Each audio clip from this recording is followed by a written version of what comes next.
असतो मा सद्गमय तमसो मा ज्योतिर्गमय मृत्युर्मामृतं गमय।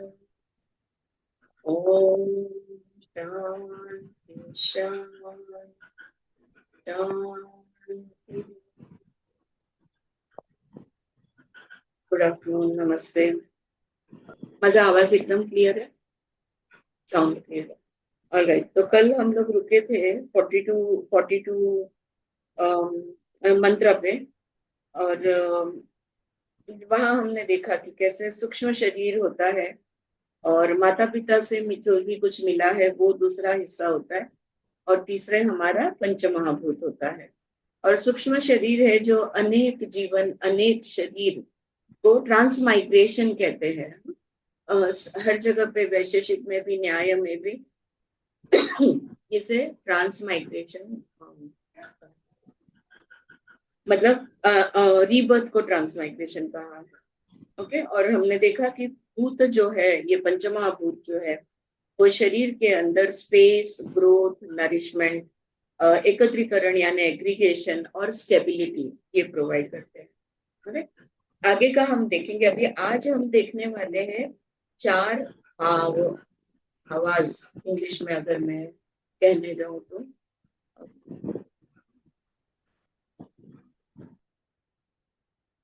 4 भाव देखने जा रहे हैं।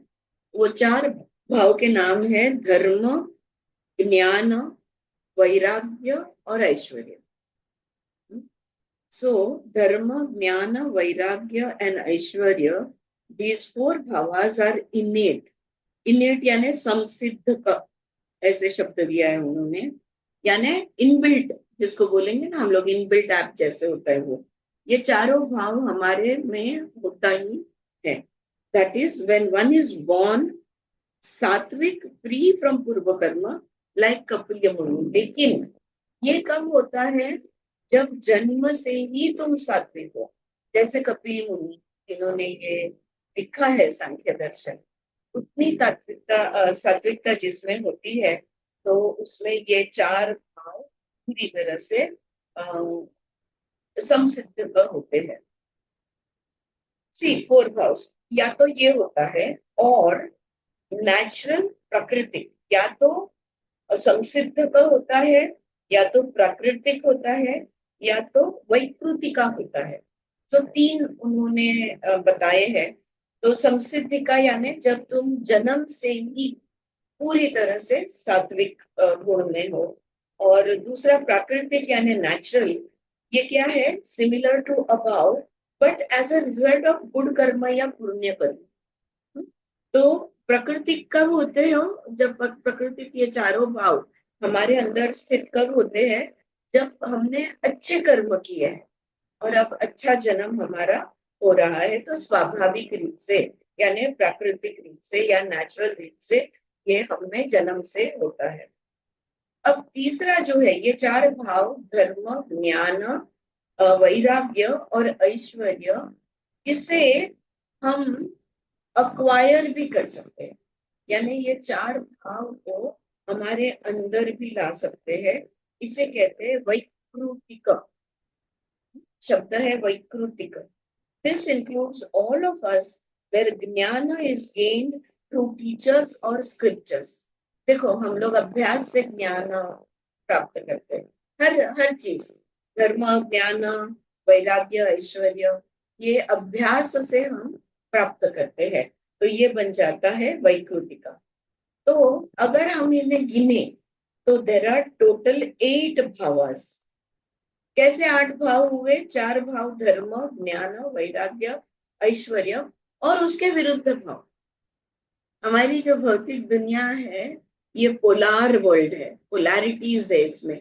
विरुद्ध है, अच्छा है तो बुरा भी है, दिन है तो रात भी है, सफेद है तो काला भी है। राइट। तो वैसे अगर ये 8 भाव है, तो इनके विरुद्ध भाव भी आएंगे। यानी धर्म है तो अधर्म आएगा, ज्ञान है तो अज्ञान भी आएगा, वैराग्य है तो राग ही भी आएगा यानी अटैचमेंट, और ऐश्वर्य है तो अनाश्वर्य भी आएगा। So all of this will come. So there are a total of 8 bhavas is what they are saying here. Next मंत्र में वो कहते हैं बाय वर्च्यू वन एसेंस ऊर्ध्व गमन, यानी जब पुण्य हो करते हैं, जब धर्म का पालन होता है, तो हमारी गति कैसी होती है? ऊर्ध्व गमन, यानी ऊपर की तरफ। बाय अपुण्य और वाइस और अधर्म वन डिसेंड्स, यानी अधस्तक भवती, ये शब्द मंत्र में दिए हैं। तो अगर हम पुण्य करते हैं तो ऊर्ध्वगमन होता है, और अगर हम पाप करते हैं तो हमारा अधोगति, अधोगति कह सकते हैं, या अधस्त भवती उन्होंने यहाँ पे दिया है, ये होता है। तो देखो, पाप पुण्य ये दो चीजें विरुद्ध है, ठीक है? धर्म अधर्म, अच्छा करना बुरा करना, लेकिन ये दोनों से एक तीसरी अवस्था होती है अलग से, जिसको हम कहेंगे विवेक और wisdom. Okay, so wisdom is neither good not bad, wisdom is not this not that, wisdom is wisdom, right? So here bye wisdom ज्ञानेन वन इज लिबरेटेड, अपवर्ग होता है, यानी मुक्ति प्राप्त होती है। न पाप से मुक्ति मिलती है, न पुण्य से मुक्ति मिलती है, ये बात समझने की है। हमने सब कलबुर्गी सर का जब क्लास किया था, तभी हमने इस पे काफी चर्चा की थी, पाप और पुण्य पे, राइट? या पुण्य और पुण्य कह लो। हाँ, तो पुण्य अगर करोगे तो तुम्हें उसका परिणाम कुछ ना कुछ आएगा, पाप करोगे तो भी परिणाम आएगा। अब वो परिणाम जो आया है, जिसको हम बोलेंगे कर्म फल, अच्छा कर्म करो कर्म फल मिलेगा, बुरा कर्म करो तो भी कर्म फल मिलेगा। अगर फल मिला है तो उसको खाना तो पड़ेगा, यानी कर्म फल अगर प्राप्त होता है तो फिर से कर्म करना पड़ेगा, यानी जो अच्छी चीजें हैं उसका उपभोग लेना पड़ेगा, और जो भी बुरा फल है उसका हमें भोग तो लेना ही पड़ेगा। ये दोनों भी हमारे कुछ काम के, हम जो आध्यात्मिक मार्ग पर पाप पुण्य दोनों भी हमारे काम के नहीं है। तो हमारे काम का क्या है? हमारे काम का विवेक है, विजडम है, क्योंकि विवेक विजडम ही हमें अपवर्ग यानी मुक्ति यानी लिबरेशन, यानी किस चीज से मुक्ति? दुख से मुक्ति। Only wisdom can give us freedom, from suffering. आइए ये बात ध्यान में। Okay, so with wisdom, one is liberated. If not, one remains in bondage. बंधन, ये उस मंत्र में वो कह रहे हैं, अगर नहीं मिली मुक्ति तो तुम बंधन में रहोगे। अभी यहाँ पे मैंने कुछ थोड़े नोट्स अपने विचार लिखे हैं। ओके, और तो देखो, जब ये बात की ना ऊर्ध्वगमन और अधोगमन, तो जो गमन नहीं आएगा शब्द, तो अधु क्या बोलेंगे? अधस्त, उनका जो शब्द है। तो हमारे शास्त्र में गमन नहीं, करेक्ट है मैम, गमन करेक्ट है क्या? गमन नहीं। मुझे लगा गमन यानी अपवर्ड मूवमेंट। नहीं, गमन मतलब जाना, जस्ट ऊर्ध्व मतलब ऊपर जाना, अधो नीचे जाना, मतलब अधो नीचे जाना। मतलब बरोबर। तो हाँ, हमने जो सीखा है, तो हमने ये सीखा है कि 14 लोक है। स्व मह जन तप सत्य, ये ऊपर के 7 लोग हो गए, भू से शुरुआत हो गई। और नीचे के जो लोग है, लोक है, तो 14 लोग है ना, तो हम ऊपर के लोक की पहली सीढ़ी है। मनुष्य जन्म भूलोक के होते हैं, तो हम भू है, भू से हमें भूवह पे जाना है, वहां से हमें स्व मह तन तप और सत्य लोक तक हमें पहुंचना है, तो हमारी ऊर्ध्व गति। नीचे कौन से लोक है? तो नीचे भी 7 लोक है, और वो है अतल, वितल, सुतल, रसातल, तलातल, महातल और पाताल। ये इतने लोग हैं। फिर से एक बार रिपीट कर देती हूँ। अतल, वितल, सुतल, रसातल, तलातल, महातल और पाताल। हम लड़ते हैं किसी से तो हम कहेंगे तुम पाताल में जाओगे, हम कहते हैं ना। हाँ, सबसे नीचे भेज देते हैं उनको, राइट। लेकिन एक तो वाचस्पति मिश्र और एक है जो जिन्होंने सबसे अधिक सांख्य कारिका का डिटेल में भाष्य लिखा है। तो अब मुझे याद नहीं है। हाँ नहीं, ये गौड़पादा ने लिखा हुआ है, जो आदि शंकराचार्य के गुरु थे ना। गौड़पादा ने क्या लिखा है? ऊर्ध्व यानी ब्रह्म, प्रजापति, सोम, इंद्र, गांधर्व, यक्ष, राक्षस और पिशाच। Mamta, if you would want to note it down, you can take it down. If you're making notes, so we know the 14 lokas. You can keep this also as a reference. Brahma lok, Prajapati lok, Soma lok. Brahma, Prajapati, सोम, उसके बाद इंद्र लोक। ब्रह्म, प्रजापति, सोम, इंद्र। उसके बाद आता है गांधर्व, यक्ष, राक्षस और पिशाच। ये ऊपर के आगे। और नीचे के बारे में वो लिखते हैं, those which belong to animals, birds, reptiles and immobile objects. प्राणी, पक्षी और वो जो सरक के चलते हैं उनको क्या कहते हैं हम? रेप्टाइल्स। जो जमीन पे जैसे मगरमच्छ है या सरपटणारे हाँ, सरपटनारे प्राणी या सांप है वो, या तो फिर इमोबाइल अचल वस्तु बनकर हमारा जन्म होता है। तो ये नीचे नीचे के लोग हो गए।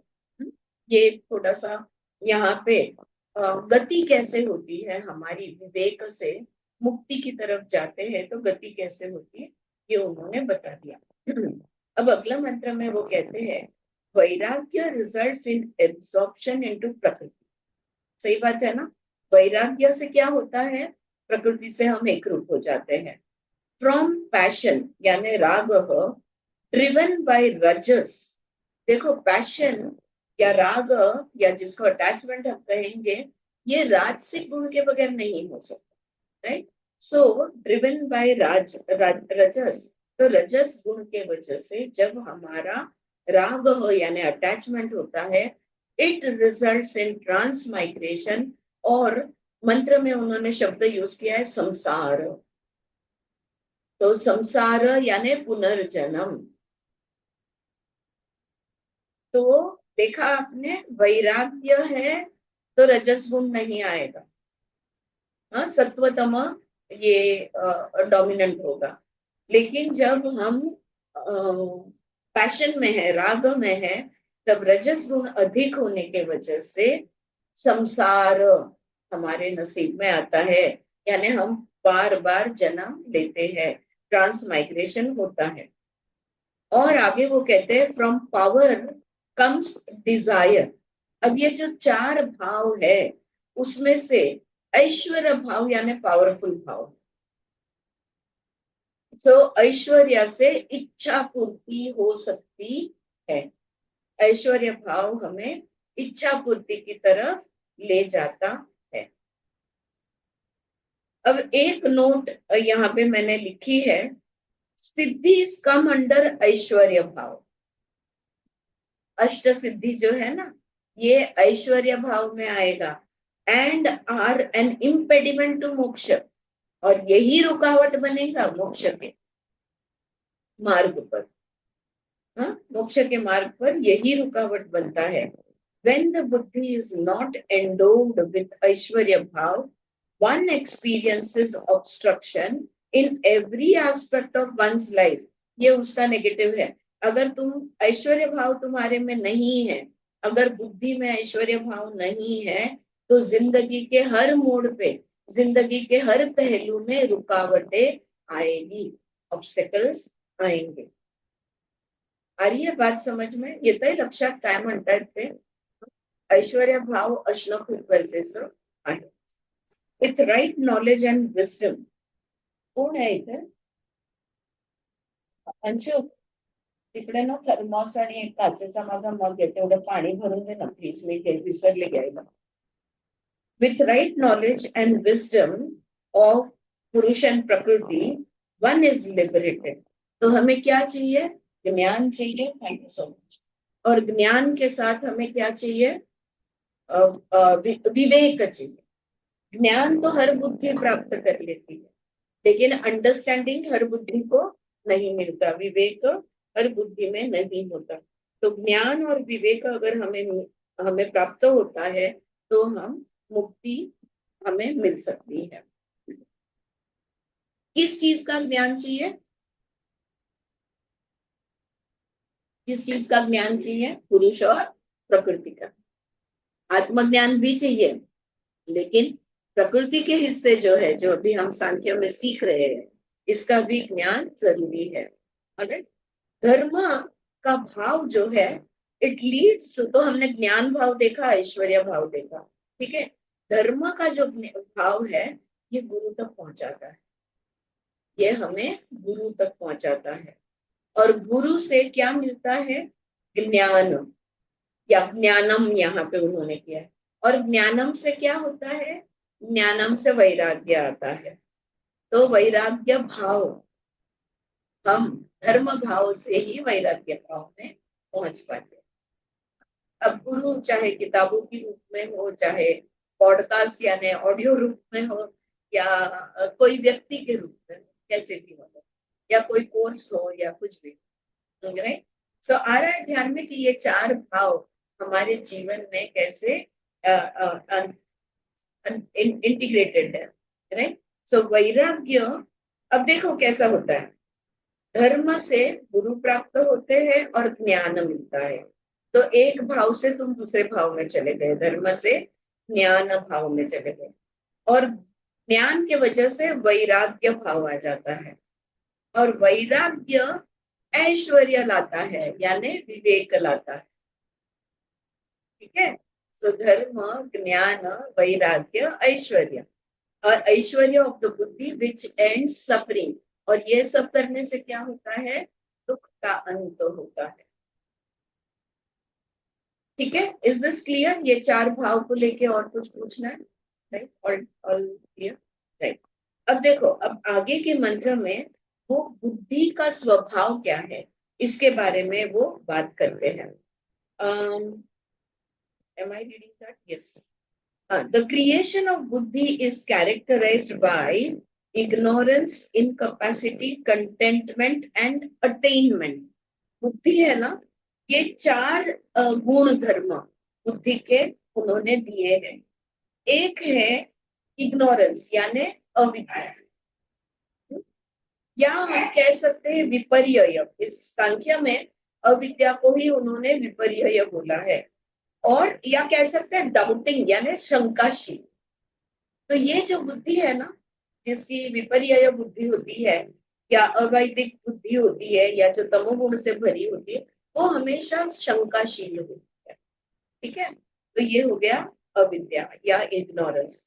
दूसरा है इनकैपेसिटी. सो पहला था विपर्यय, दूसरा है अशक्त, अशक्ति. इनकैपेसिटी यानी वीकनेस. सो बुद्धि वैराग्य में हो सकती है, सॉरी विपर्यय में हो सकती है, अशक्त हो सकती है. तीसरा है तुष्टि. ये तीसरा शब्द मंत्र में दिया है. तुष्टि यानी संतुष्टि, हम कहते हैं ना संतोष. तो संतोषी बुद्धि भी हो सकती है, तो कंटेंटमेंट. और चौथा है सिद्धि, यानी सिद्धि युक्त बुद्धि, वेरी वाइज. राइट. जैसे बिरबल की थी, ये भी एक प्रकार की सिद्धि ही है. राइट. सो अटेनमेंट.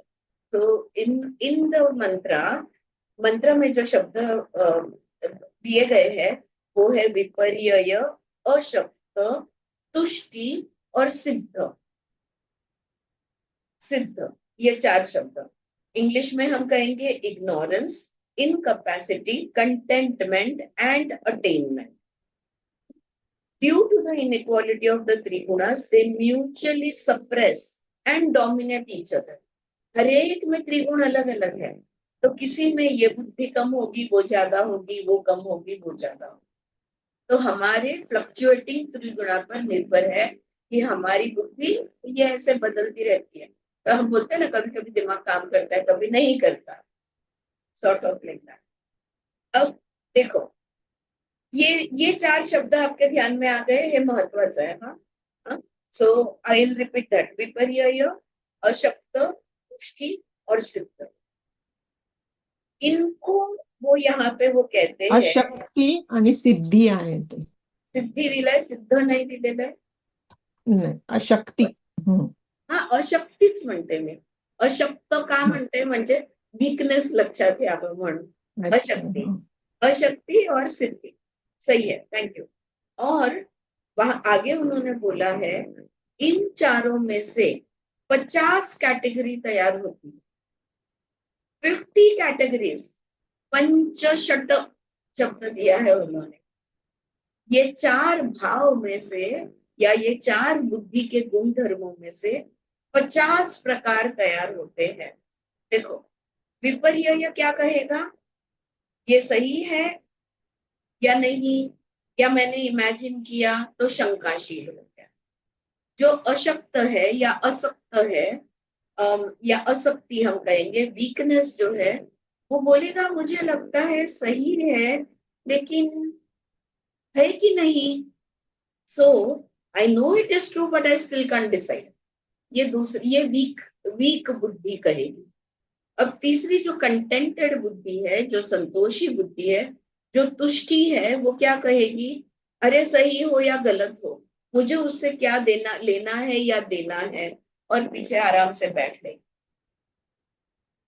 चाहे सही हो तो भी मुझे क्या, और गलत हो तो भी मुझे क्या, मुझे इस चीज से क्या लेना देना, और वो निवृत्त होकर बैठ लेगी। ये हो गई तुष्टि।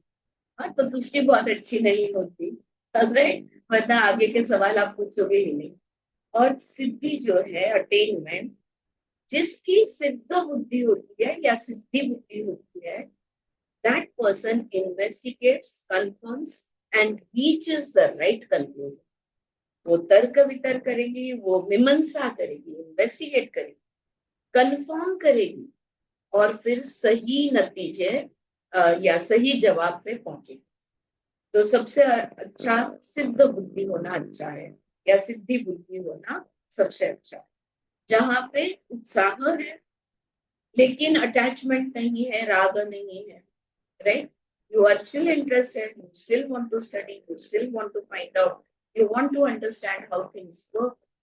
We all probably fall into this category, where we want to investigate and confirm and reach the right conclusions.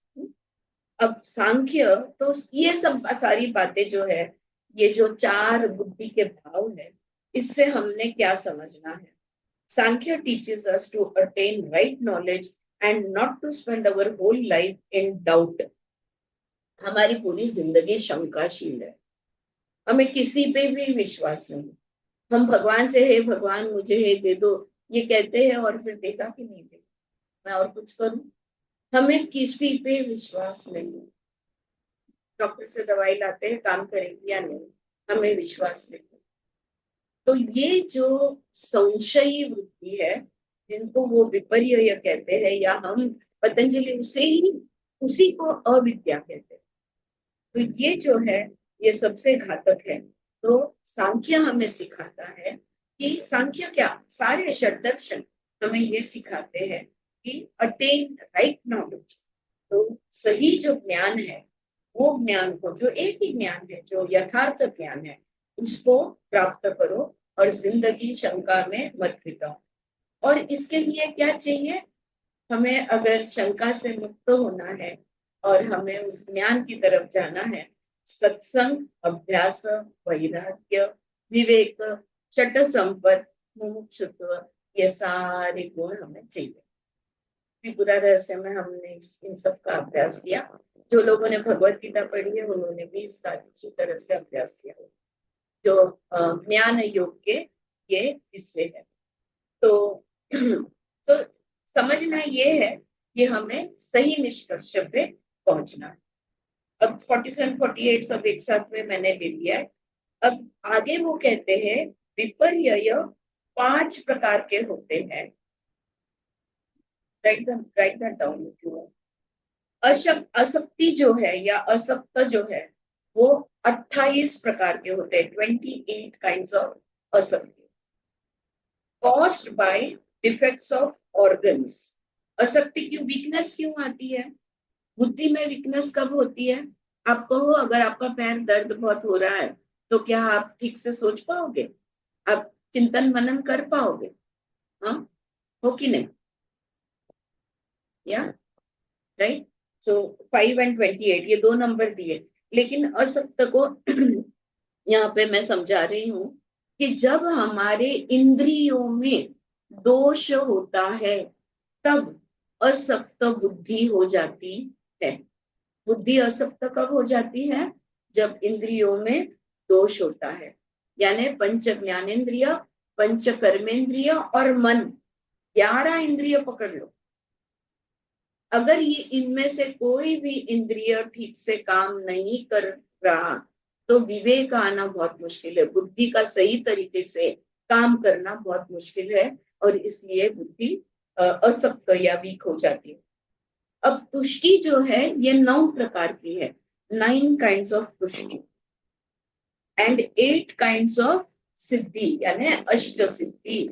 अनिमा, महिमा, गरिमा, लघिमा, प्राप्ति, प्राकम्य, ईशत्व, वशीत्व, ये जो अष्ट सिद्धि है ये 8 प्रकार के। अब इसकी आप गिनती करोगे बराबर 50 होता है। देखो टोटल 50 टोटल हो जाएगा इसका। 5 विपर्य के, 28 असक्त के, तुष्टि के 9 और अष्ट सिद्धि इथे के। ना टेबल दिलेला आहे मॅम पूर्ण, काय म्हणू? 50 कसे होतात त्याचं असं टेबल दिलेलं आहे. Right, nice. मी पाठवते ते. हो, पाठव पाठव। आ गई ये बात समझ में? हाँ, कि बुद्धि के ये प्रकार, ये बुद्धि का पूरा वर्गीकरण दिया है। आगे वो कहते हैं डार्कनेस और false knowledge is of 8 kinds. तो जो अविद्या है या विपर्यय है या अंधकार है ये 8 प्रकार के हैं। सो इज डेल्यूजन, उसको उन्होंने शब्द दिया है मोहस्य। मोहस्य यानी जो डेल्यूजन, जो ब्रह्म में है, ब्रह्मिष्ठ है, ये 8 प्रकार के भ्रम होते हैं।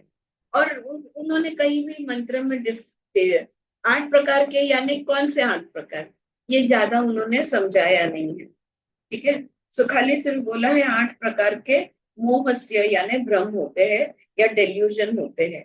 लेकिन लेकिन ये जो अविद्या अज्ञान है, 8 प्रकार के उन्होंने दिए हैं मोहस्य, उसमें एक्सट्रीम डेल्यूजन यानी महामोह दशविध, ये 10 प्रकार के होते हैं। तो मोह भी है और दशमोह भी है। Alright, this is more like just information. तो मोह, महामोह जो है ये 10 प्रकार के हैं। इट ब्रिंग्स ग्लूम, तमिस्रह यानी द्वेष निर्माण करता है। गति बुरी है, लोग बुरे है, मौसम बुरा है, परिस्थिति बुरी है, हाँ, बहुत सारी चीजें बुरी है। सो द्वेष, so is 18-fold ashtadasha as in blinding gloom. I think false knowledge is of 8 kinds, and so is delusion. Extreme delusion is 10-fold, and gloom या तस्मीरह, I'm sorry, थोड़ा सा मिसअंडरस्टैंडिंग हो गई। महामोह जो है ये 10 प्रकार के, लेकिन द्वेष जो है ये 18 प्रकार के। अष्टदश ये द्वेष के प्रकार है, हम सॉरी, द्वेष के प्रकार जो है ये 18 प्रकार के हैं।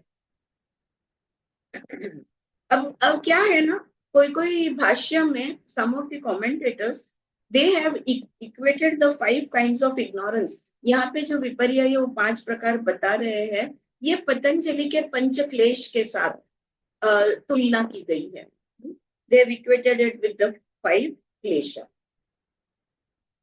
Alright. So tenfold delusion comes from the, अभी थोड़ा सा explanation है यहाँ पे, जो हमने मोहस्य देखा, जो 10 प्रकार के हैं, यानी delusion यानी भ्रम, जो 10 प्रकार के हैं, it comes from the 10 sense organs and action organs. यानी 5 कर्मेंद्रिय, 5 ज्ञानेंद्रिय, इन 10 इंद्रिय से 10 प्रकार के भ्रम निर्माण होते हैं. Now it's making sense, right? आता अर्थ लागतोय ना? ममता, you're with me, जानवी? आता अर्थ लागतोय? 10 प्रकार के भ्रम हमारे 10 इंद्रिय निर्माण करते हैं. 18 fold द्वेष और तश्मीर is 10 senses and अष्टसिद्धि, ऐसे अर्थ होते. 10 इंद्रिय और सिद्धि 8 प्रकार के अष्टसिद्धि मिला के 18 होती है. सो जिससे द्वेष निर्माण होता है. Loss of it all brings योग. अगर ये 10 इंद्रिय या अष्टसिद्धि अगर हमारे हाथ से छूट गई, इनकी शक्तियां अगर हमारे में से निकल गई, तो हम नैराश्य में जाएंगे. राइट? तो इसलिए 18 प्रकार के द्वेष बताए गए.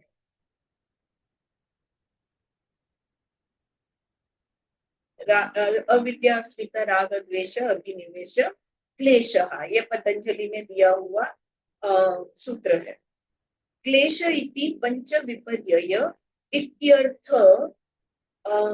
ऐसे व्यास ने उसका मतलब, ये जो 5 क्लेश है पतंजलि के, उसपे ये व्यास जब भाष्य लिखते हैं तो वो कहते हैं कि ये 5 प्रकार के विपर्यय है, इसलिए तुलना की गई है कि पतंजलि के 5 क्लेश शायद ये विपर्यय है. और एक सूत्र पतंजलि का यहाँ पे जो अप्लाई होता है वो है अनित्य सूचि दुःखानात्मसु नित्य सूचि सुखात्मक खातिर विद्या. तो ignorance is regarding impermanent as permanent, impure as pure, and painful as pleasant, and the non-self as the self. अविद्या किसको कहा है पतंजलि ने? अनित्य सूचि दुःखानात्मसु नित्य सूचि सुखात्मक ख्यातिर विद्या किसको कहा है? अविद्या उसे कहते हैं जो इम्पर्मानेंट को परमानेंट समझता है, अनिश्चितता को निश्चितता समझता है, अशुद्ध को शुद्ध समझता है, इम्प्योर को प्योर, पेनफुल को प्लेजेंट समझता है, दुख को सुख समझता है, and the non self as self, अनात्मा को जो आत्मा समझता है, जो आत्मा नहीं है उसे आत्मा समझता है. तो ये सारे अविद्या के का एक्सप्लेनेशन यहाँ पे बनता है. All okay? कुछ छूट गया? Wonderful. Now next, defects of ये सब मिला के 62 प्रकार के होते हैं बोला है उन्होंने. विपर्यय विपर्यय टोटल 62 प्रकार के होते हैं. अविद्या 8, अस्मिता 8, राग 10, द्वेष 18, अभिनिवेश 18, बराबर टोटल 62 हो गए. Yes, thanks. वो मेरे पास नहीं था. Thank you for sharing. या आगे वो कहते हैं डिफेक्ट्स ऑफ द 11 इंद्रियस along with defects of the buddhi are considered as एक मिनट, as asapti. Right? Defects of the 11 indriyas along with the defects of the buddhi are considered as asapti या incapacity या weakness जिसे हम कहते हैं. जैसे कि थोड़ा सा और डिटेल दिया है उन्होंने, जैसे कि बहरा होना, अंधा होना वगैरह वगैरह. तो 10 इंद्रियों के ये 10 दोष बन गए. Defects of the buddhi are 17, of which 9 are caused by the opposites of tushti and सिद्धिस. राइट? तो बुद्धि के जो दोष है या बुद्धि के जो डिफेक्ट है ये 17 है वो कह रहे हैं, जिनमें से 9 तुष्टि का जो विरुद्ध है, कंटेंटमेंट का जो विरुद्ध है उससे होता है, और सिद्धि का जो विरुद्ध है उससे होता है। और 50वें मंत्र में वो 9 प्रकार की तुष्टियां बताते हैं। तुमच्याकडे है ममता, आपके पास 9 प्रकार की तुष्टियां, या जानवी आपके पास? जरा पढ़ के सुनाइए।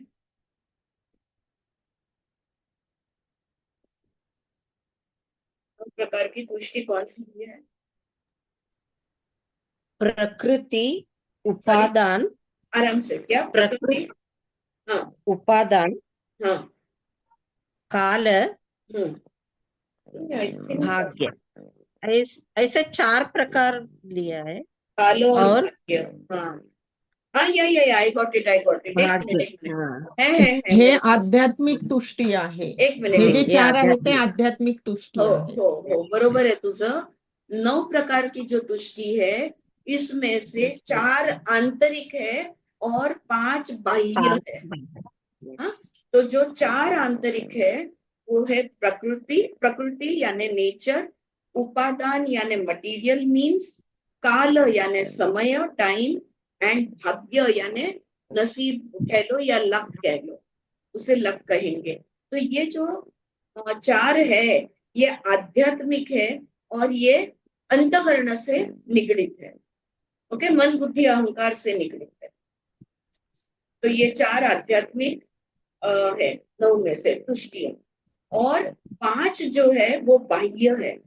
बाह्य are non attachment to the 5 sense objects और विषय के विषय। तो हमारे जो ज्ञानेन्द्रिय है, आंखों के विषय, कानों के विषय, जबान के विषय, त्वचा के विषय, नाक के विषय, इन विषयों से न जुड़ना। तो ये जो 5 है ये बाह्य विषय से, हमारी आंखें हमेशा बाहर दिखती है, कान में हमेशा बाहर से आवाज आता है, राइट। तो ये 4 आंतरिक और 5 बाह्य, ऐसे 9 तुष्टियां बनती है। कहने का क्या ये है? 5 का नाम भी दिया है। जी पार, हाँ। सुपार, पारा पार, अच्छा, परा पार नहीं रहेगा, वो परा अपरा रहेगा। परा पार अपरा सुपार नहीं ते पार परमा आहे. काय आहे ते? परमा. परमा नहीं. शब्द परमा, स्पर्श परमा, नहीं, रूप परमा, वो रस परमा नाही वो आणि हो गया, गंध उसका परमा. ते इफेक्ट झालं, वो दूसरा है। ते झालं। उससे पहले दिया है पार तुष्टि, सुपार तुष्टि, पारा पार तुष्टि, हम्म, अच्छा. अनुत्तमाभ्य तुष्टि, हम्म। हा, उत्तमाभ्य अनुत्तम, तुष्टि. उत्तमांब. लास्ट हम्म. लास्ट वन उत्तमांब, क्या है? फिर से बोलो। उत्तमांब. अनुत्तमांब आणि उत्तमांब. उत्तम अंग। ओके ओके, ये तुष्टि के प्रकार। उत्तमांब. हम्म. ओके, अब देखा, हाँ, हम लोग ही बात करने के टाइम कितना कंफ्यूजन, क्या लेना देना है ये सब चीजों से। फिर से वही सवाल, तो मैं क्या करूं, राइट। अगर ऐसी तुष्टियां है या जो भी कुछ प्रकार सब बताए हैं इन्होंने, बुद्धि के ये जो भी कुछ है, तो मैंने क्या करना है? मैंने ये करना है कि मैंने इन किसी भी के लिए रुकना नहीं है। मैंने अपने अंदर वैराग्य भाव लाना है, चाहे वो इंद्रिय हो, आंतरिक हो, बाह्य हो, कुछ भी हो लगे, right. So the what is the lesson to learn? The lesson is don't wait for any. उसको ही उन्होंने अभी जानवी ने बताया ना मैम, हाँ जी, वो वैराग्य लाने को ही शब्द परमा, अच्छा स्पर्श परमा, रूप अच्छा, परमा, रस हाँ। परमा, गंध परम. तो ये शायद वैराग्य लाने को ही उन्होंने. उन्होंने बोला। हे बाह्य तुष्टी म्हटले त्याच्यात. हाँ हाँ हाँ, तो हम लोग शुरुआत तो वहां से करें, वैराग्य से शुरुआत करेंगे तो विवेक पे पहुंचेंगे। और विवेक, वैराग्य, शट संपद और मुमुक्षुत्व, तो ज्ञान योग के ये जो 4 मार्ग है, हम वैराग्य से स्टार्ट करेंगे तो विवेक पे पहुंचेंगे, शट संपद स्वभाव में लाएंगे तो मुमुक्षुत्व भी लाएंगे, हाँ, और हम मुक्ति के मार्ग पर चल निकलेंगे। ऑल राइट, ठीक है, it's clear, so far so good. Alright, now in the 52 mantra they say without the bhavas there would be no transmigration। देखो, अगर ये 4 ऐश्वर्य भाव धर्म, ज्ञान, वैराग्य, ऐश्वर्य, अगर ये चार भाव हमारे अंदर नहीं होते तो कभी पुनर्जन्म नहीं होता, हम मुक्त ही है। ये चार भाव के आने के वजह से हम जन्म मरण के फेरे में अटके हुए हैं, और we are in the cycle of birth और डेथ। विदाउट द भावास there would be no transmigration. The samskaras created by one's action in the present by the bhavas ensures transmigration. ये जो भाव है हमारे अंदर, जो जिनको कौन दौड़ाता है, त्रिगुण, जिन पे काम कौन करता है, पावर्ड बाय त्रिगुण, राइट। ये जो चार भाव है वो हमें कर्म करवाता है, कर्म किया है तो पुनर्जन्म आएगा ही आएगा, हम कर्म के साइकिल में अटक जाते हैं। तो लेकिन एक भाष्यकार ने आर्ग्यूमेंट ये दिया है कि क्या करें, अब क्या क्या समझे हम, कि पहले मुर्गी आई या पहले अंडा, पहले वृक्ष आया या पहले बीज आया, है ना। ये जो सवाल है, ये कितना भी हम चर्चा करेंगे तो भी इसका कोई निष्कर्ष हमें नहीं मिलेगा। तो करना क्या है, प्रकृति क्या है इसको ठीक से समझ लो। Know prakriti for what it is, fulfil your desires but remember that there is a divine in you too. तो जो योगा इंस्टीट्यूट के जयदेव जी है, स्वर्गवासी, अभी कुछ साल पहले गुजर गए, उन्होंने भाष्य भी लिखा है इसके ऊपर, और ये उन्होंने लिखा है, फुलफिल योर डिजायर्स। कोई कहता नहीं है कि तुम भूखे रहो, प्यासे रहो, तो तुम अपनी इच्छाओं को तुम पूर्ण कर सकते हो, लेकिन तुम्हारे अंदर एक आत्मा है, इसको भी ध्यान रखो, इसको भी ध्यान रखो। अब 53 डिस्कसेस द मटीरियल क्रिएशन, यानी भौतिक सर्ग, इसके बारे में बात हुई है। दैवी बीइंग्स, तो उसमें वो भौतिक सर्ग, यानी ये जो प्रकृति है या हमारी जो दुनिया है, इस दुनिया में जीवात्मा किस प्रकार के है, यानी हम कहते हैं ना स्पीशीज, जिसको हम कहेंगे जीनस, स्पीसीज कहेंगे, तो कौन से प्रकार के स्पीसीज है। तो दैवी प्रकार यानी दैवी आत्मा, सेलेशियल बीइंग्स 8 प्रकार के दिए हैं, जो दैवी है 8 प्रकार के दिए हैं। जो प्राणी है, जिसको तिर्यक योनः कहा है, बहुत इंटरेस्टिंग है ये, एनिमल स्पीशीज, प्राणी है, इसको तिर्यक योनः यानी योनि वाला। तिर्यक का मतलब क्या होता है, आड़ा, हॉरिजॉन्टल। प्राणी आड़े है, 4 पैरों पे चलते हैं, राइट। सो तिर्यक योना, ये 5 प्रकार के हैं, दैवी 8 प्रकार, और प्राणी 5 प्रकार, मनुष्य 1 प्रकार है, मनुष्य 1 प्रकार है। मनुष्य शब्द उन्होंने यूज किया है, ये 53rd मंत्र में वो बताते हैं। त्रिधा सर्ग कहते हैं इसे, 3 प्रकार उन्होंने दिए। This is more like little bit of information. 54th में वो कहते हैं सत्व, तम और रज में से सत्व सबसे ऊपर है, तम जो है ये बीच में है, और रज जो है ये सबसे नीचे है। किसके हिसाब, with regards to what, with regards to suffering. सत्व है कम से कम दुख होगा, तम है थोड़ा सा दुख होगा, और अगर रज है तो बहुत सारा दुख रहेगा। So with regards the creation extends from Brahma which is sattva dominated all the way down to a blade of grass which is tama। तो जो प्रकृति है, ये प्रकृति ब्रह्म से लेकर, ब्रह्मदेव से लेकर जो पूरी तरह से सत्व गुणी है, एक घास के तिनके तक जाती है, यानी शुद्ध सत्व से लेकर शुद्ध तमो तक जाती है। Is this clear? तो ये प्रकृति के अनेक रूप है। और 55th सूत्र में वो कहते हैं, देयरिन, इन 3 दुनिया में higher divine, middle human and lower animal, the conscious Chetan Purusha suffers pain of old age and death until released from the subtle body.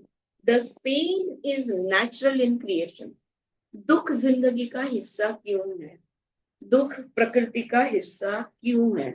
इस सवाल का यहाँ पे जवाब दिया है, क्योंकि चेतना है, कॉन्शियसनेस है, सचेतन होने के वजह से दुख का हर लोक में अनुभव है, तीनों लोक में अनुभव है। ये कब तक रहेगा? जब तक सूक्ष्म शरीर मुक्त नहीं हो जाता। सूक्ष्म शरीर क्या है? मन बुद्धि अहंकार। ये जब तक अटके हुए है इस प्रकृति में, इस दुनिया में, इसके रूप आकार में, तब तक मुक्ति नहीं मिलेगी। और इसलिए दुख जो है, दर्द जो है, ये प्रकृति का एक साधन है। पुरुष suffers because he does not know his own identity and aligns himself with प्रकृति। फिर ये तो मानते हैं ना कि सारे अनुभव पुरुष को लेने हैं, आत्मा को लेने हैं। The soul wants to take all the experiences. That is why Prakriti, the whole drama of Prakriti is for the experience of the soul. ये हम अगर कहें तो आत्म दुख तब तक रहेगा जब तक वो खुद को नहीं जानता, यानी आत्मा का साक्षात्कार।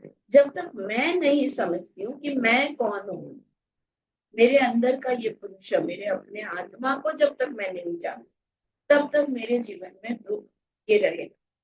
जब जान लूंगी तो प्रकृति के साथ एक हो जाऊंगी। oneness, right? If I can see my real self, if I can know my real self, my Atma, I will understand the oneness of this Prakriti. Everything is made up of the same energy, and the experience of oneness will come. So, Viveka liberates the Purush from the Prakriti. तो कौन बंधन में है? ये बहुत पेचीदा discussion होता है एवरी टाइम, प्रकृति और पुरुष में। बंधन में कौन है? दुख कहाँ है? प्रकृति में। बंधन में कौन है? पुरुष है। आत्मा शरीर के अंदर अटका हुआ है। तो एक्चुअली बॉन्डेज किसका है? सोल का बॉन्डेज है। और हम तो कहते हैं सोल इज एवर फ्री। ये द्वैत में बहुत इस चीज का डिस्कशन चलते रहता है। सो विवेक एक ही है जो पुरुष को मुक्त कर सकता है प्रकृति से। पुरुष प्रकृति से बंधा हुआ है, अगर उसको मुक्त होना है तो विवेक लाना होगा, यानी कैवल्य प्राप्ति होनी होगी। The individual consciousness has to merge into the cosmic consciousness, तब जाके मुक्ति पुरुष को मिलेगी। इसको मुक्ति मिलेगी, आत्मा को, पुरुष को मुक्ति मिलेगी। Alright, my dear friends, this was the 65th mantra. और इसके बाद मैंने फिर आगे का कुछ लिखा नहीं, क्योंकि if you want I will just briefly read it. 65th मंत्र तक कवर किया हमने। आगे वो यही सारी बातें हैं कि द पुरुष की सारा खेल जो है ये पुरुष के लिए प्रकृति करती है, और पुरुष सोचता है कि उसने सब कुछ, उसने जो भी दिखाना था, she has been seen by me and therefore loses all interest. The Prakriti thinks I have been seen and ceases to create further. Therefore, even if there is still an association, there is no motive or further evolution. Jaidev ji कहते हैं, I am a spectator of the drama.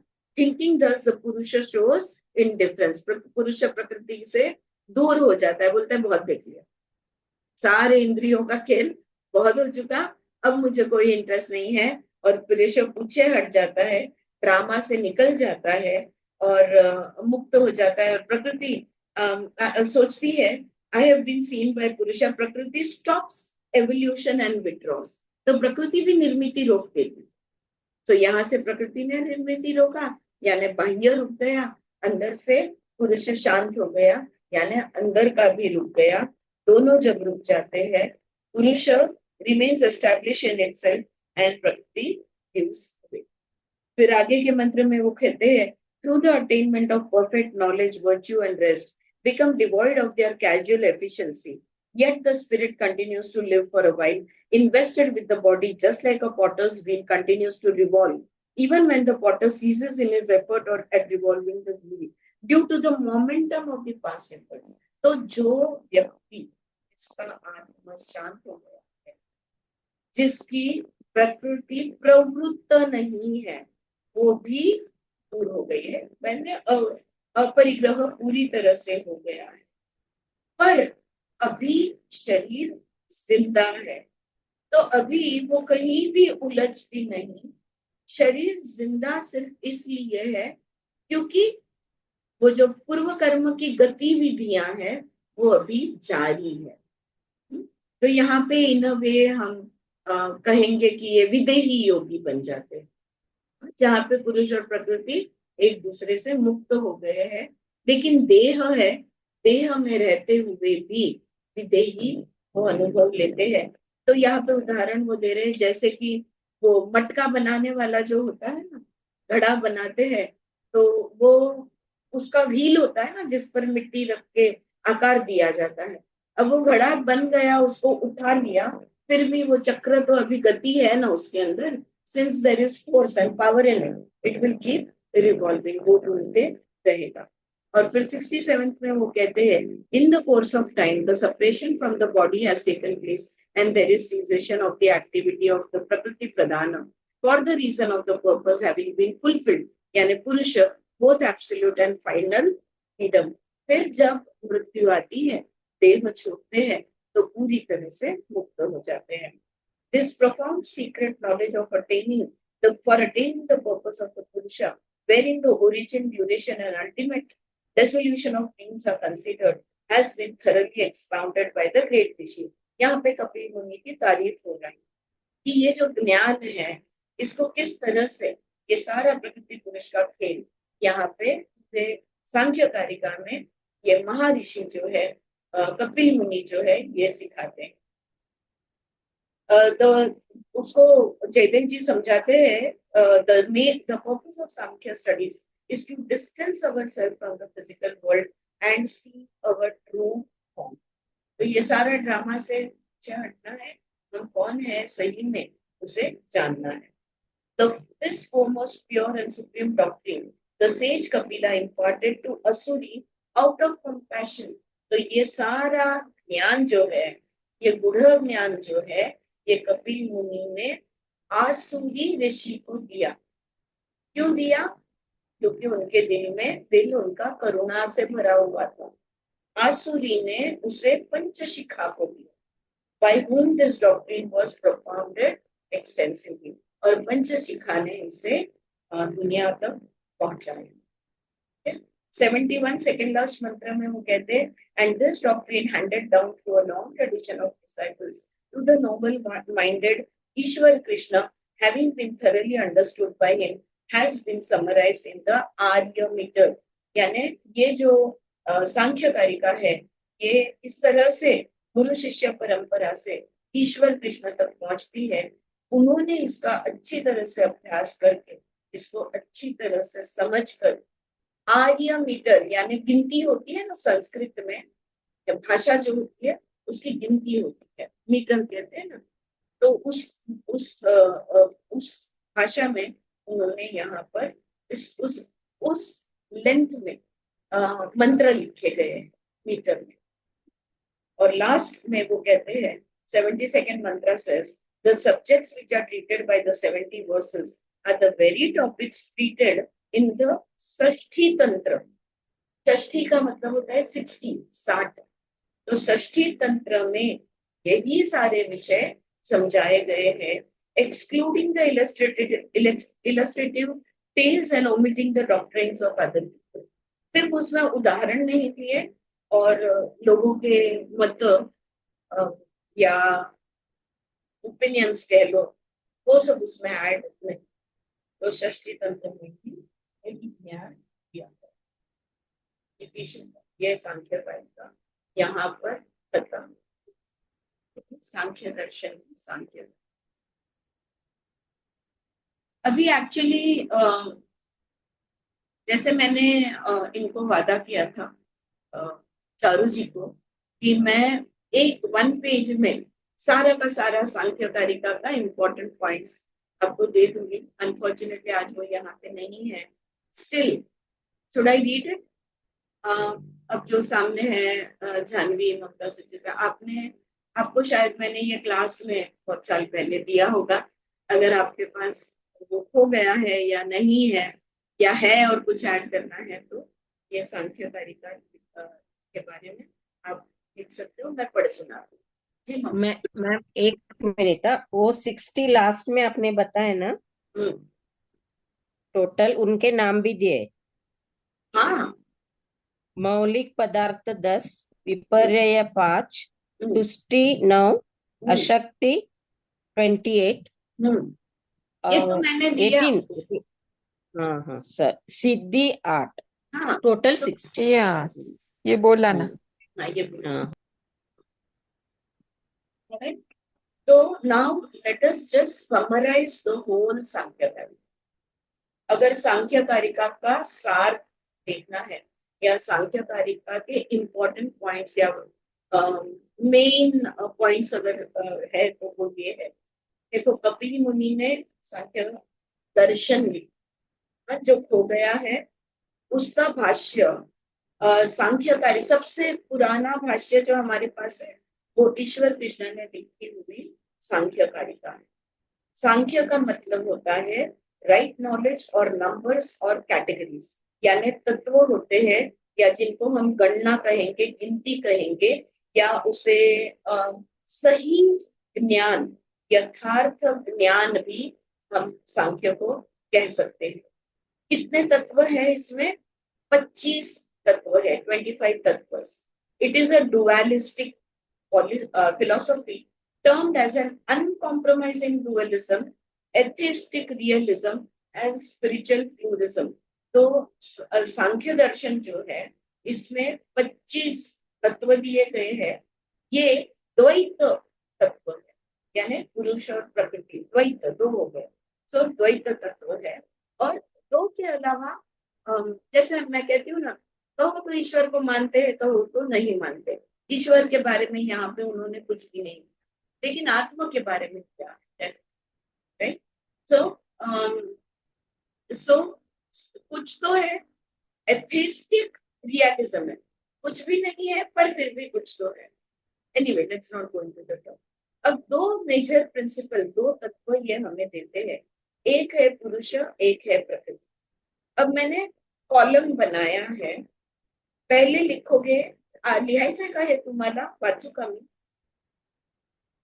Do you want to write it down? All right, चलो लिहिते तो ma'am. लिहिते हैं ना, okay. तो प्रकृती आणि पुरुष असे 2 कॉलम करायचे हाँ, ना? तो पहले पुरुष ली आणि मग प्रकृति। कॉलम बनाओ, पहले वाले में लिखो पुरुष और दूसरे वाले में लिखो प्रकृति। अब इनके बीच में क्या फर्क है ये मैं एक लाइन से आपको बताती जाऊंगी। पुरुष जो है ये चैतन्य है, यानी प्योर कॉन्शियसनेस है। पुरुष चैतन्य है या प्योर कॉन्शियसनेस। प्रकृति स्थूल जगत, भौतिक, जिसको इंग्लिश में मैटर कहते हैं, MATTER। तो स्थूल जगत या भौतिकता यानी प्रकृति, ठीक है। पुरुष जो है सर्वव्यापी है और शाश्वत है। पुरुष is all pervading and eternal, all pervading and eternal, सर्वव्यापी और शाश्वत। प्रकृति एंटायर यूनिवर्स बॉर्न, ये पूरा ब्रह्मांड जो है यही प्रकृति है। पूरा ब्रह्मांड जो है, जो जन्म जिसका हुआ है, इस ब्रह्मांड का जन्म हुआ, एक दिन अंत होगा ही होगा। तो ये है प्रकृति। पुरुष निर्गुण है, प्रकृति त्रिगुणात्मक, निर्गुण और त्रिगुणात्मक। पुरुष विषय है और प्रकृति वस्तु है, यानी पुरुष सब्जेक्ट है और प्रकृति ऑब्जेक्ट है। Subject and object. पुरुष आत्मा है, सोल है, और प्रकृति मन और शरीर है। So mind and matter. पुरुष इज सोल, प्रकृति इज माइंड एंड मैटर। पुरुष आंतरिक सत्य है, इनर रियलिटी है, हमारा आंतरिक सत्य, इनर रियलिटी। इनर रियलिटी का मतलब क्या होता है? जिसको नाम रूप गुण नहीं है, आंतरिक है, जो जो नाम गुण रहित है, नाम रूप गुण रहित है, नो जेंडर नेम और फॉर्म। और प्रकृति जो है ये बाह्य सत्य है, हमारी बाहर की सच्चाई, the outer reality.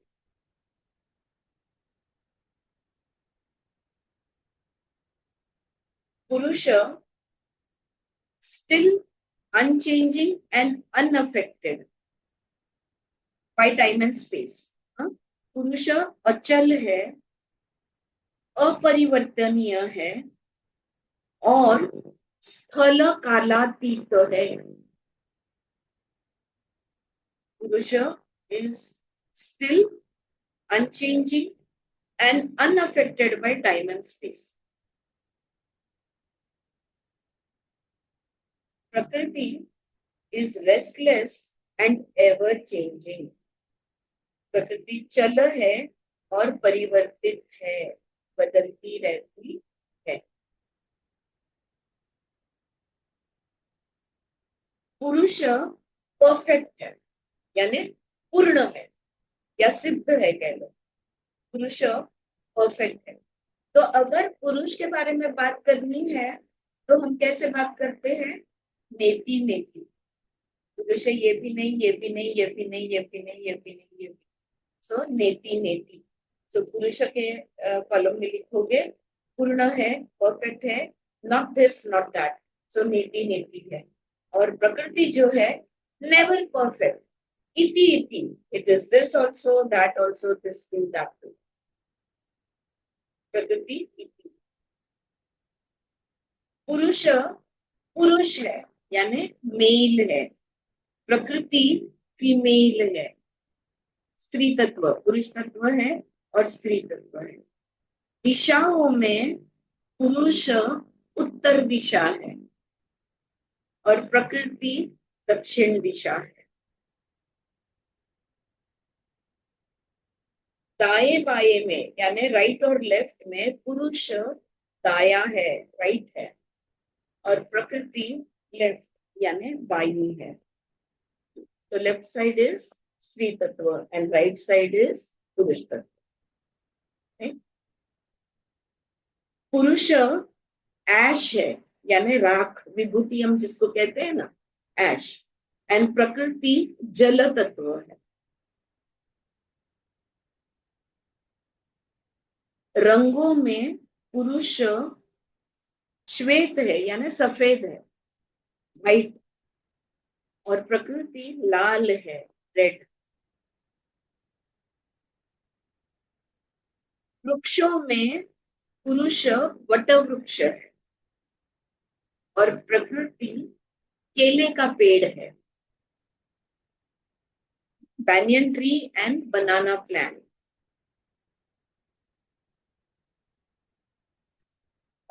Amphibious animals में पुरुष जो है ये कछुआ है यानी टर्टल है, और प्रकृति जो है ये सर्प है, जल में भी रहते हैं, जमीन पे भी रहते हैं। निसर्ग में पुरुष पर्वत है, पहाड़ है, माउंटेन, और प्रकृति नदी है, रिवर।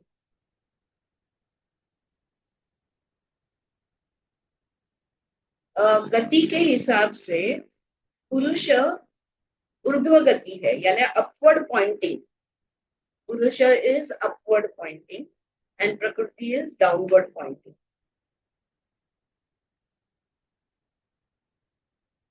आकार जिसे हम कहते हैं ना, तो आकारों में पुरुष बिंदु है, डॉट, और प्रकृति सर्कल है, चक्र।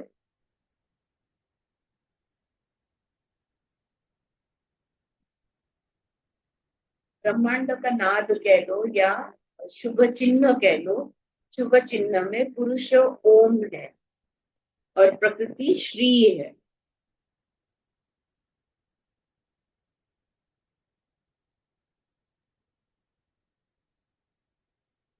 क्लियर? अभी बस एक 4-5 पॉइंट है जो मैं बता दूं कि सांख्यकारी का says that पुरुष and प्रकृति came into existence simultaneously and need each other। तो द्वैत देता है, पुरुष और प्रकृति दो तत्व दिए हैं, ये दोनों एक दूसरे पे निर्भर है, ये एक साथ अस्तित्व में आए और ये दोनों एक दूसरे के साथ मिलजुल कर काम करते हैं, एक दूसरे पे निर्भर है। सांख्य एक्सेप्ट्स ओनली 3 प्रमाण। अगर हम प्रमाणों की बात की है, हमने अभ्यास किया, 6 प्रकार के प्रमाण हमने देखे, तो सांख्य दर्शन सिर्फ 3 प्रमाणों को मानता है और वो 3 प्रमाण है प्रत्यक्ष, अनुमान और शब्द। तो ये 3 प्रमाण को मानता है। सांख्य मीन्स कैवल्य और liberation from birth and death, cycle is the goal of human life. Samkhya ये मानता है कि मनुष्य जीवन का अंतिम ध्येय जन्म मरण के फेरे से मुक्त होना है। What is the ultimate aim of human life? To become free from the cycle of birth and death. Right knowledge, real self is Purusha and unreal self is Prakriti.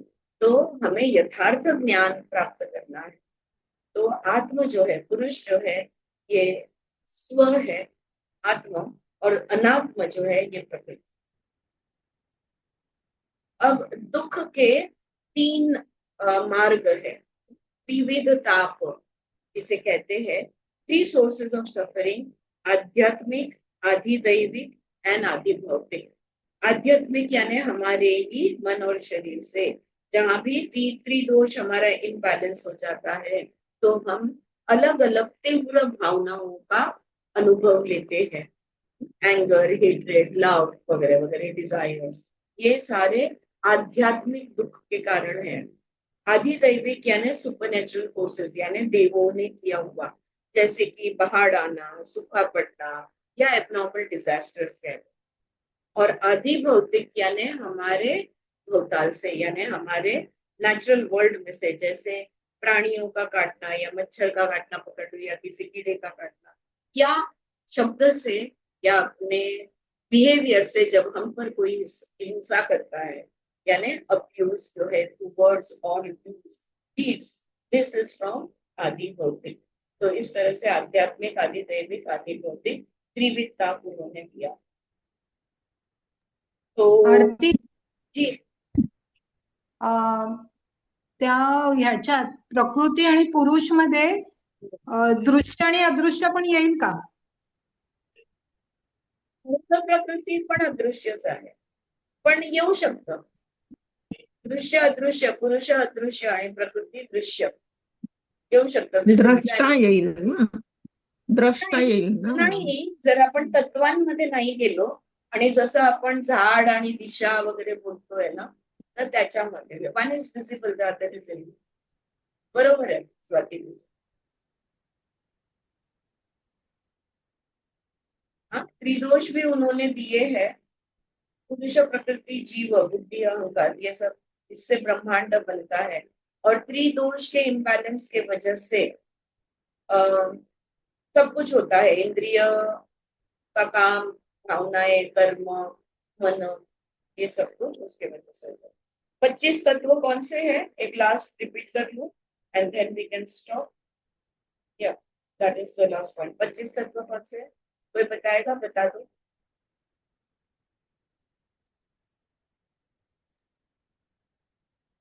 5 ज्ञानेन्द्रिय, 5 कर्मेंद्रिय, उसके तन्मात्रा, अंतःकरण चतुष्टय नहीं, और और पंचमहाभूत, ये 20 हो गए। पंचम। 5 हाँ, 5 पंचम। 5 5, ये 20 हो गए। हाँ, आपने क्या कहा? ज्ञानेन्द्रिय, कर्मेंद्रिय, पंचमहाभूत और 5 तन्मात्रा, ये 20 हो गए। फिर अंतःकरण के आए मन, बुद्धि, मन, बुद्धि, अहंकार, 23 हो गए, राइट? प्रकृति और और पुरुष। पुरुष, मूल प्रकृति और पुरुष। इस तरह से 25 तत्व सांख्य ने बताए। और यहाँ पे हमारा सांख्य तत्व ज्ञान खत्म होता है। काही जास्तीचं कोणाला काही सांगायचं आहे का? अगर कुछ एडिशनल इंफॉर्मेशन देनी है तो, वरना यहाँ पे हम all good. Was it interesting? मजा आया जी ज्योति. म्यूट हो हाँ. हो छान, खूप छान समजलं आणि आज पूर्ण रिव्हिजन झाली मस्त. So thank you. Yes, welcome.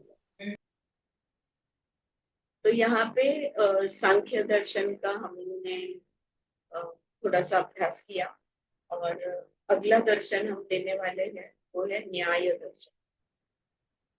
न्याय दर्शन का अभ्यास करेंगे. न्याय के 560 सूत्र है, सब के सब मैं नहीं पढ़ने वाली हूँ.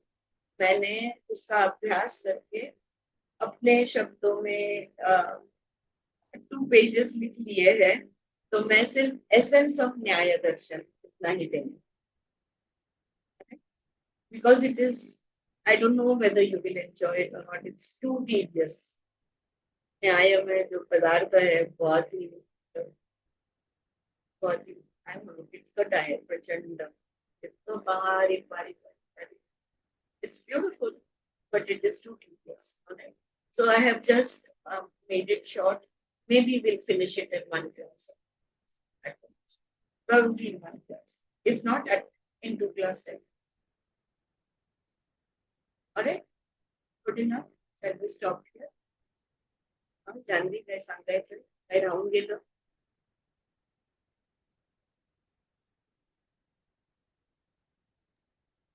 हे सुचित्रा तू पाहिलं तर का हे कपिल मुनींची सांख्यसूत्र आहे? मी नाही बघितलं. आपण त्या दिवशी बोललो ते कारिकामध्ये होते ते ममताच्या याच्यात असेल. आहे ना ममता? वाचायचेत का ते? कारण मी ते बघितले नाही. काल पाठवलंच नाही. मॅमना पाठवलं मी. हो पाठवलं तुम्हाला, पण मी ओपनच केलं. समोर त्यांचं पार्सल आहे ते घेतलं. हा जान्हवी, ते पण बघायचे का? जर ते बघायचे असेल तर मी आज प्रिंटआउट घेऊन येते किंवा वाचून घेते आणि उद्या सांगते. न्याय असेल करायच्या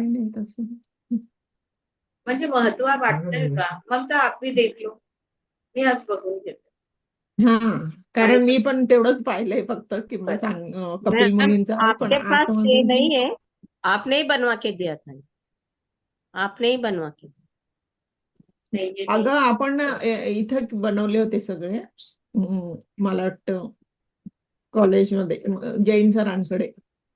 माझ्याकडे नाहीये पण. नहीं नहीं, अगर माझ्याकडे आहे. ममताचं आणि माझं सेम आहे.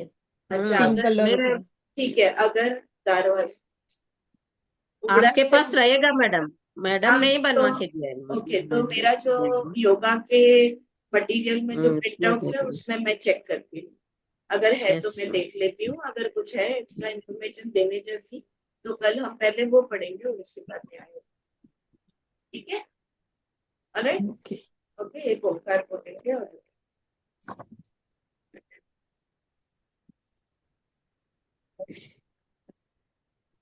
ओम